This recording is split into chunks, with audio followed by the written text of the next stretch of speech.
Hi, I'm Mr. Nagaraju Kandagadalam. Today, I'm going to make you learn how to remember the spellings with memory techniques.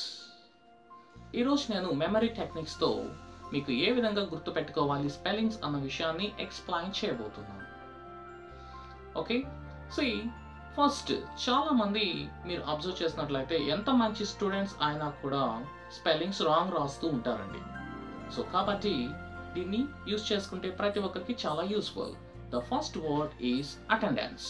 మీరు observe చేసినట్లయితే attendance చాలా మంది తప్పు రాస్తూ ఉంటారు. మామూలుగా అటెండెన్స్ స్పెల్లింగ్ ఈజ్ ATTENDANCE. చాలా మంది DENCEగా రాస్తూ ఉంటారు. దీన్ని మీరు ఓవర్కమ్ కావాలంటే చాలా ఈజీ అండి. ఫస్ట్ ఆ పదాన్ని తీసుకొని ఫస్ట్ మీకు అబ్జర్వేషన్ ఈజ్ మోస్ట్ ఇంపార్టెంట్. ఇప్పుడు ఏదైనా ఒక పదం తీసుకున్నప్పుడు దాంట్లో చిన్న చిన్న వర్డ్స్ ఏదైనా ఉన్నాయా లేదా అన్న విషయాన్ని ఫస్ట్ మీరు తెలుసుకోవాలి, కొంచెం అబ్జర్వ్ చేయాలి. మీరు అటెండెన్స్ అనే పదాన్ని మీరు బాగా తీక్షణంగా అబ్జర్వ్ చేసినట్లయితే దీంట్లో 3 పదాలు ఉన్నాయి. AT TEN TEN DANCE dance, at ten dance. ఇలా ఫస్ట్ ఈ పదాన్ని విడగొట్టుకొని ఆ తర్వాత దానికి ఒక ఫన్నీగా ఉండేటువంటి ఒక చిన్న స్టోరీ లేదా ఒక చిన్న సెంటెన్స్ని కానీ క్రియేట్ చేసుకోగలిగితే మీరు లైఫ్ లాంగ్ మీరు అటెండెన్స్ అనే ఈ పదాన్ని మర్చిపోవడం జరగదు. So see attendance ATTEN at 10 o'clockకి నేను డ్యాన్స్ చేశాను లేదా at 10 o'clockకి నేను డ్యాన్స్ చేయడానికి అటెండ్ అయ్యాను అని గుర్తుపెట్టుకున్నట్లయితే అటెండెన్స్ అనే పదాన్ని ఎప్పుడు కూడా మీరు మర్చిపోదు. Okay, see the next word is pigeon. pigeon అనేది చాలా మంది చిన్నపిల్లలే కాదు పెద్దవాళ్ళు కూడా తప్పు రాస్తుంటారండి. ఎందుకోసం అంటే ఎక్కువగా ఆ పదాన్ని మనం యూజ్ చేస్తూ ఉన్నాం కాబట్టి ఎక్కువగా తప్పు చేస్తూ ఉంటారు. pigeon దీన్ని అబ్జర్వ్ చేసినట్లయితే దీన్ని మనం 3గా డివైడ్ చేసుకోవచ్చు. ఈ పదాన్ని PIGE and when on pigeon. PIGEON pigeon, PIG pig, E అంటే ఇంటర్నెట్ అనుకోవాలి. ఎందుకోసం అంటే మీరు కంప్యూటర్లో చూసినట్లయితే డెస్క్టాప్ మీద ఐకాన్ ఇంటర్నెట్కి E అనే సింబల్తో ఉంటుంది కాబట్టి ఎప్పటికీ E అంటే ఇంటర్నెట్ అని గుర్తుపెట్టాలి. Pig internet when on. Pig internet on చేసి పిజాన్తో చాట్ చేస్తూ ఉంది అని గుర్తుపెట్టుకున్నట్లయితే మీకు లైఫ్లో ఎప్పుడు కూడా పిజాన్ అనే స్పెల్లింగ్ని మర్చిపోదు. The very next word is abroad. Abroad అనే రాసే వాళ్ళు చాలా మంది ఓఏ రాయాలా లేకపోతే ఏవో రాయాలా అని చెప్పి కన్ఫ్యూజ్ అయిపోతుంటారు. కానీ మీరు అబ్జర్వ్ చేసినట్లయితే దీంట్లో ఒక చిన్న వర్డ్ ఒకటి ఉంది, అబ్జర్వ్ చేయండి. అదే రోడ్, ROAD రోడ్. మీరు చిన్న పిల్లల్ని అడిగినా కూడా రోడ్ స్పెల్లింగ్ చెప్తారు, మీకు కూడా చాలా బాగా తెలుసు. దాని ముందు AB అని పెట్టుకున్నట్లయితే అబ్రాడ్ అయిపోతుంది. దాంతో ఒక చిన్న ఫన్నీ స్టోరీని క్రియేట్ చేసుకోండి. అబ్రాడ్, నేను మార్నింగ్ లేచి బ్రష్ చేసుకొని రోడ్లో నడుచుకొని వెళ్తూ అబ్రాడ్కి వెళ్ళిపోయాను అని మీరు కనుక గుర్తుపెట్టుకున్నట్లయితే మీకు లైఫ్లో ఎప్పుడు అబ్రాడ్ అనే పదాన్ని మీరు మర్చిపోరు. Abroad, ABROAD, abroad. Easy to remember. The next word is panther. Panther అంటే చిరుతపులి అండి. చాలా తక్కువగా యూజ్ చేస్తుంటారు, చాలా మంది చీటాని యూజ్ చేస్తుంటారు. కాబట్టి ప్యాంథర్ అనే వర్డ్ తక్కువగా రాయడం జరగడం వల్ల మనకు స్పెల్లింగ్ మిస్టేక్ పోతూ ఉంటుంది. సో దీంట్లో మీరు అబ్జర్వ్ చేసినట్టయితే 2 పదాలు మీరు అబ్జర్వ్ చేయొచ్చు. ప్యాంట్, మనం వేసుకునే ప్యాంట్, అండ్ హర్, హర్. దీన్ని మనం గుర్తుపెట్టుకోవాలంటే ఒక చిన్న ఫన్నీ స్టోరీ గుర్తుపెట్టుకోండి. అదేంటంటే మా ఫ్రెండ్ పేరు ప్యాంథర్. ఓకే, నాకు ఒక గర్ల్ ఫ్రెండ్ ఉంది, ఆ అమ్మాయి పేరు panther. Okay, actually I brought a pant to her. I brought a pant to her is called panther. Pant to her, panther. Easy to remember. See the next word, important. Important అందరూ ఏ బదులు చివర ఈ పెడుతూ ఉంటారు. దీన్ని మనకు observe చేసినట్లయితే 2 పదాలు మీకు ఈజీగా కనిపిస్తుంటాయి. అదేంటంటే ఇంపోర్ట్. ఇంపోర్ట్ ఎక్స్పోర్ట్ ఐడియా ఉంది కదండి. Import, IMPORT, import, ANT, and. నేను ఇంపోర్ట్ బిజినెస్ చేస్తున్నాను.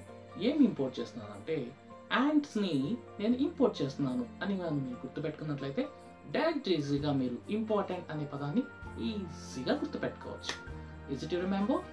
And see the next word is foreign. ఫారెన్లో మీరు అబ్జర్వ్ చేసినట్లయితే ఫార్ ఎన్ ఇవి మాత్రమే మీకు ప్రొనౌన్సియేషన్ వినిపిస్తాయి కాబట్టి అందరూ రిమైనింగ్ ఐజీ ఈఐజీ అనే పదాన్ని ఆ 3 లెటర్స్ని మర్చిపోతూ ఉంటారు. కాబట్టి ఈ ఫారెన్ అని గుర్తుపెట్టుకోవాలంటే సింపుల్గా ఫార్ ఎన్ అది పక్కన పెట్టుకోండి. నెక్స్ట్ ఫారెన్ వెళ్ళేదానికి ఒక వ్యక్తి ఇంటర్నెట్కి వెళ్ళాడు. ఫారెన్కి వెళ్ళేదానికి ఒక వ్యక్తి ఇంటర్నెట్కి వెళ్ళాడు. ఎందుకోసం? టికెట్స్ బుక్ చేసుకునేదానికి. మరి ఆ వ్యక్తి ఎవరంటే ఐజీ పోలీస్. ఓకే, ఫారెన్కి వెళ్ళేదానికి ఒక వ్యక్తి ఇంటర్నెట్కి వెళ్ళాడు. ఈ ఫర్ ఇంటర్నెట్. ఎవరంటే IG foreign FOREIG and foreign. Easy to remember? So likewise, you can remember very easily. See the next word, believe. So ఇలాంటి వర్డ్స్ని చాలామంది అక్కడ ఐఈ పెట్టాలా లేకపోతే ఈఐ పెట్టాలా అని చెప్పి కన్ఫ్యూజ్ అయిపోతూ ఉంటారండి. దీన్ని మనం లైఫ్ లాంగ్ గుర్తుపెట్టుకోవాలంటే చాలా ఈజీ. దాంట్లో ఒక చిన్న వర్డ్ ఉంది, అబ్జర్వ్ చేయండి. ఎక్కడైతే మనకు ప్రాబ్లం ఉంటుందో అక్కడ మాత్రమే మనం ఆ ప్రాబ్లమ్ని షూట్ చేయాలి. ఇక్కడ ఎక్కువగా ఎక్కడ మనం వీళ్ళు తప్పు చేస్తూ ఉంటారంటే చాలా సింపుల్ అండి. ఐఈ పెట్టాలా లేకపోతే ఈఐ పెట్టాలా అని కన్ఫ్యూజ్ అవుతుంటారు. దాని తర్వాత ఇంకొకటి ఉంది చూడండి, దాని ముందు ఎల్ అనే లెటర్, LIE లై అంటే అబద్ధం. ఓకే, దాన్ని ఈ పదంతో ఒకసారి లింక్ చేసుకొని ఒక ఫన్నీ స్టోరీ కానీ చేసుకున్నట్లయితే మీ లైఫ్లో మర్చిపోదు. సి ఐ డోంట్ బిలీవ్ లైస్. ఇప్పుడు ఇది కానీ మీరు ఇమాజిన్ చేసుకున్నట్లయితే మీ లైఫ్లో ఎప్పుడు మర్చిపోరు. అండ్ మీరు రాసేటప్పుడు బిలీవ్ అని మీరు రాయాలి అనుకున్న వెంటనే లై అనేటువంటి పదాన్ని మీరు గుర్తు తెచ్చుకోగలుగుతారు. లై చిన్నపిల్లలు కూడా తెలుసండి, LIE. కాబట్టి it will be very easy to remember. Next hesitate అనే పెద్ద పదాన్ని రాసేటప్పుడు చాలామంది ఏదో ఒక దగ్గర తప్పు చేస్తూ ఉంటారు. దీన్ని ఓవర్కమ్ కావాలి అంటే సింపుల్. దీన్ని మీరు అబ్జర్వ్ చేసినట్లయితే 3 పదాలుగా డివైడ్ అవుతుంది. He, SIT and eight. He sit ate. He sit ate. He HE SIT sit ATE ate. He sit ate అని గుర్తుపెట్టుకుంటే మీరు లైఫ్లో ఎప్పుడు హెజిటేట్ అనే పదాన్ని తప్పు రాయరు. Next word is discipline. చాలా మంది నిజంగా చెప్పాలంటే ఒక 90% ఆఫ్ ద స్టూడెంట్స్కి డిసిప్లైన్ అనే స్పెల్లింగ్ రాదండి, టు బి ఫ్రాంక్. దీన్ని మనం గుర్తుపెట్టుకోవాలంటే సింపుల్. ఇక్కడ చాలామంది TIS కరెక్ట్గానే రాస్తుంటారు, మిగతా లెటర్ వర్డ్ని మిస్ అయిపోతూ ఉంటారు. దీన్ని ఎలా గుర్తుపెట్టుకోవాలంటే discipline DIS. Okay, next CI అంటే మీరు పోలీస్ స్టేషన్కి పెద్ద ఎవరండి? CI ఒకసారి ఏం చేశారంటే పోలీసుల్ని P ఫర్ పోలీస్, పోలీసుల్ని అందరినీ లైన్లో నిలబడమని, LINE లైన్లో నిలబడండి డిసిప్లైన్గా అని చెప్పారు. మళ్ళీ చూడండి, డిసిప్లైన్ DIS కామన్. CI ఏం చెప్పారంటే ఎవరికి? పోలీస్, P ఫర్ పోలీస్, అందరూ లైన్లో డిసిప్లైన్గా నిలబడమని చెప్పారు. ఓకే, ఇప్పుడు చూడండి DIS CI P line LINE discipline, DIS CI PLINE discipline. Easy కాదు? So likewise you can be remember the word very easily. See the next word, block. చాలా మంది black రాసేటప్పుడు black అని రాస్తుంటారు, BLACK బ్లాక్ అని రాస్తుంటారు. Black different and black different. కాబట్టి మీరు black అనే పదాన్ని గుర్తుపెట్టుకోవాలంటే దాంట్లో ఒక చిన్న పదం ఉంది, అబ్జర్వ్ చేయండి. That is lock, LOCK lock, block. Okay, so నేను నా సెల్కి లాక్ చేసేసి నేను ఎక్కడో పెట్టేశాను, అది కొన్ని రోజులకి బ్లాక్ అయిపోయింది అని గుర్తుపెట్టుకున్నట్లయితే బ్లాక్, LOCK లాక్ ఎవరు LACK లాక్ అని రాయాలి. కాబట్టి బ్లాక్ అనే వర్డ్ని గుర్తుపెట్టుకోవడం చాలా ఈజీ. నెక్స్ట్ చాలామంది హోమోఫోన్స్ రాసేటప్పుడు తప్పు రాస్తుంటారు. అంటే ఇప్పుడు for example here, year, here and meet, steel, Angel angle. Okay, ఇలాంటివి ఒకే ప్రొనౌన్సియేషన్ కొంచెం ఇంచుమించుగా ఒకే విధంగా ఉండే వాటికి స్పెల్లింగ్స్ తప్పు రాస్తూ ఉంటారు. For example here, HER here, HERE here. ఈ రెండు ఏది యూజ్ చేయాలి, ఏ పదాన్ని యూజ్ చేయాలి అనేది కన్ఫ్యూజ్ అయిపోతుంటారు. సింపుల్ అండి దీన్ని గుర్తుపెట్టుకోవడం. ఇప్పుడు వినడం హియర్, ఓకే, HER హియర్. దీన్ని గుర్తుపెట్టుకున్నట్లయితే ఇంకొక వర్డ్ HERE హియర్ అనేది చాలా ఈజీగా గుర్తుంటుంది. ఫర్ ఎగ్జాంపుల్ మనం దేంతో వింటాం? ఇయర్, ఇయర్తో వింటాం. ఇయర్ స్పెల్లింగ్ ఏంటి? EAR. దాని ముందు హెచ్ పెట్టండి, HEAR హియర్. హియర్ అంటే వినడం. సో ఆటోమేటిక్గా మనకు ఒకదానికి మీనింగ్ తెలుసుకున్నట్లయితే కన్ఫ్యూజ్ లేకుండా పెట్టగలిగితే ఇంకో వర్డ్ ఆటోమేటిక్గా ఈజీగా పెట్టేయవచ్చు. Next meet, meet. చాలా మంది MEAT మీట్ పెట్టాలా, MEET మీట్ పెట్టాలా అని కన్ఫ్యూజ్ అయిపోతూ ఉంటారు. చాలా ఈజీ అండి. మీట్, MEAT మీట్ అంటే మాంసము, MEET మీట్ అంటే కలుసుకోవడం.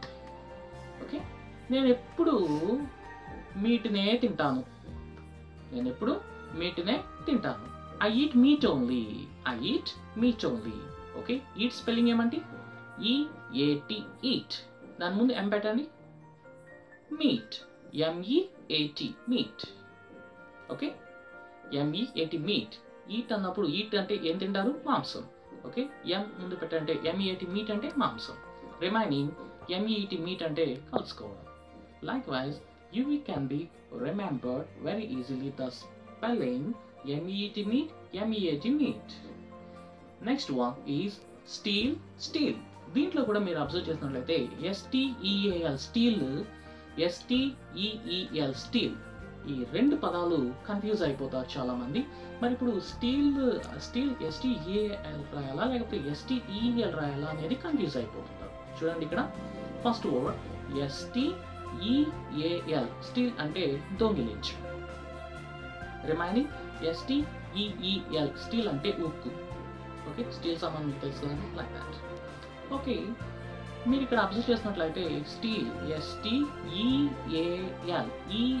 దీంట్లో ఒక చిన్న పదం ఉంది చూడండి, EAL ఈల్ ఫిష్. మీకు పాము చేప తెలుసు కదండి, దాన్ని ఈల్ ఫిష్ అంటారు.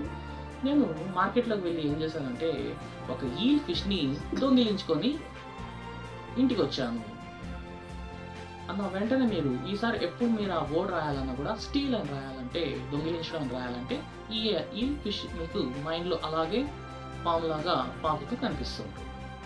Okay, like wise you can be remembered that. చాలామంది ఇంకొక వర్డ్ ఏమంటే ఏంజల్, యాంగిల్. అంటే అక్కడ EL పెట్టాలా LE పెట్టాలా అని చెప్పి కన్ఫ్యూజ్ అయిపోతుంటారండి. చాలా ఈజీ. ఏంజల్ ఎలా గుర్తుపెట్టుకోవాలి, యాంగిల్ ఎలా గుర్తుపెట్టుకోవాలి. సో అట్లీస్ట్ ఈ రెండిట్లో ఒక్క word గుర్తుపెట్టుకున్నట్లయితే it would be very easy to remember. See the first word, angel, angel. See, gel, gel, gel. అందరికీ తెలుసు స్పెల్లింగ్ GEL, gel.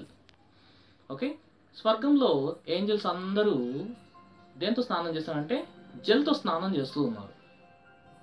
ఓకే, జెల్తో స్నానం చేస్తూ ఉన్నారు అని ఒక్కసారి మీరు కళ్ళు మూసుకొని ఒక ఫన్నీగా అది ఊహించుకున్నట్లయితే ఎప్పుడు కూడా ఏంజల్స్ స్పెల్లింగ్ తప్పు రాయరు, GELగా రాస్తారు. రిమైనింగ్ ఉండేది angle, ANGLE angle. Like wise you can be remember very easily these spellings. ఈ విధంగా మీకు వచ్చే టెక్స్ట్ బుక్లో కావచ్చు, మీరు ఏదైతే మీరు స్పెల్లింగ్స్ రాంగ్ రాస్తుంటారో, ఎక్కడైతే మీకు ప్రాబ్లం అనిపిస్తూ ఉంటుందో వాటిని యూజ్ చేసుకొని మీరు రాయవచ్చు. లేదు కొన్ని చాలా వర్డ్స్లో మీరు అబ్జర్వ్ చేసినట్లయితే ఒకే ఒక్క లెటర్తో మనం కన్ఫ్యూజ్ అయిపోతూ ఉంటాం.